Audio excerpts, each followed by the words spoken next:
Well, the community of Lewiston really hoping to find some comfort in that visit from the President and First Lady today.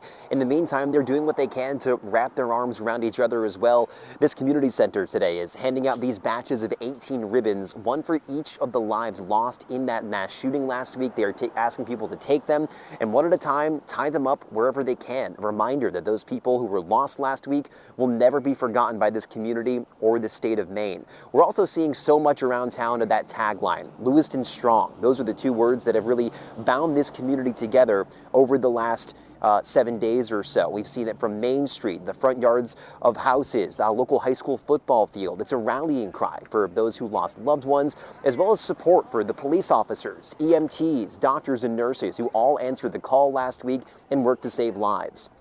And those who call Lewiston home say having the president in town today is an important recognition of that work and the grieving that this community is still undergoing.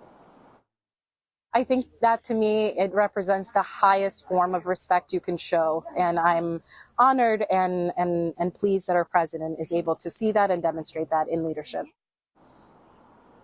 And Air Force One is expected to touch down around 2:30 in nearby Brunswick this afternoon. From there, he and the First Lady will travel to the Bar and Grill, one of the sites of the mass shootings last week.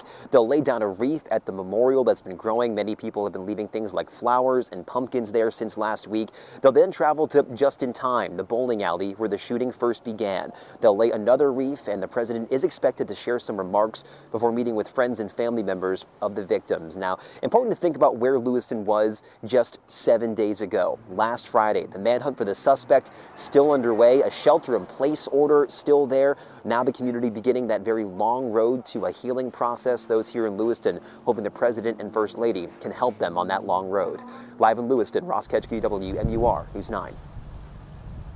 Yeah, Ross, and those Lewiston Strong signs can be seen everywhere here in town. Now, we also had a chance to speak with one of the victims' families ahead of the president's visit. Outside of the Schmenge's Bar and Grill, where 8 people died in that shooting, there is a growing memorial outside. It's also where we found Tracy Walker. Her husband, Joe Walker, was a manager at Schmenge's and was running a cornhole tournament that night of the shooting.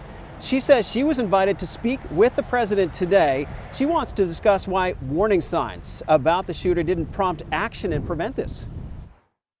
My opinion, they should never have left Mr. Card's house until they actually had contact with him. They heard him inside. They should not have left. They should have been on him more. Yep. They should have made sure there was no guns on his property. The voices of these towns need to be heard, and hopefully they can do something. And she's hoping to speak with the president today. Lewiston's mayor has proclaimed today as Love Lewiston Day. Community members are asked to embrace opportunities to do random acts of kindness and wear remembrance ribbons, write letters of encouragement, or become a response listener, including this group from Street Youth Group right there. They put some ribbons out there for people to remember the victims of the 2 shootings. Meantime, Maine Governor Janet Mills is asking the federal government to help local businesses that had to shut down during those lockdowns. It is a disaster relief request asking the Small Business Administration to make emergency financial assistance available to those businesses. If approved, the SBA would provide low-interest economic injury loans that would be for eligible businesses in Androscoggin and Sagadahoc counties as well. And Gene, take a look behind me again. There is a line of trucks there that have encircled this bowling alley as we await the president's visit this afternoon. So there is a lot of activity as we wait for this presidential visit here in Lewiston. Back to you in the studio.